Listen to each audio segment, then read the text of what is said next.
Ukraine says there could be another round of talks to end its war with Russia this week, as Europe's deadliest conflict since World War II entered its fifth year on Tuesday. Several rounds have already taken place as Washington seeks to mediate an end to the conflict.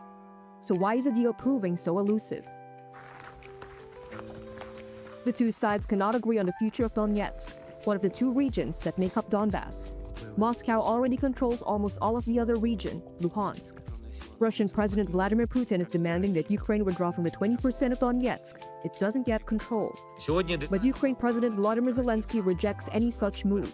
While Moscow insists Donetsk belongs to Russia's historical lands, international recognition remains firmly with Ukraine. In terms of the distance between the negotiating positions of Samir Puri is an expert on the conflict at King's College London. the Russians want the Ukrainians to voluntarily cede those territories in Donetsk in particular.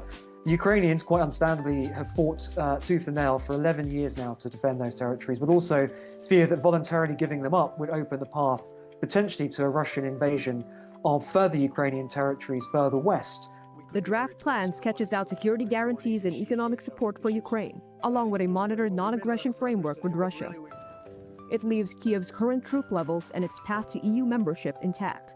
But key issues, including the fate of Donetsk, how to run the Zaporizhia nuclear plant, and who would oversee any demilitarized zones, remain unresolved. A peace council chaired by Trump would police the legally binding deal, which would trigger an immediate ceasefire once all sides sign on. Zelensky says Washington proposes turning Donbass into a demilitarized free economic zone, with neither Russian nor Ukrainian troops stationed there.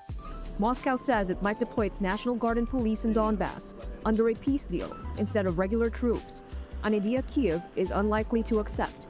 Zelensky said in December that the U.S. has not yet decided who should administer the region. The White House hasn't commented on the details.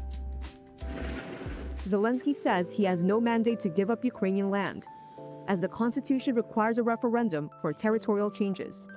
U.S. President Donald Trump has pushed back on the idea that a referendum would be needed, saying he expects some land swapping to happen. In the war's first year, Ukraine managed to push Russian forces back from the outskirts of Kiev and reclaimed much occupied territory. But the following year, its counteroffensive failed. Since then, Russia has been slowly but steadily advancing along the 750-mile front.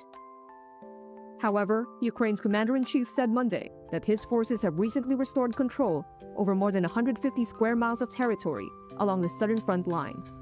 Reuters was not immediately able to confirm the claim, and there was no immediate response from Moscow.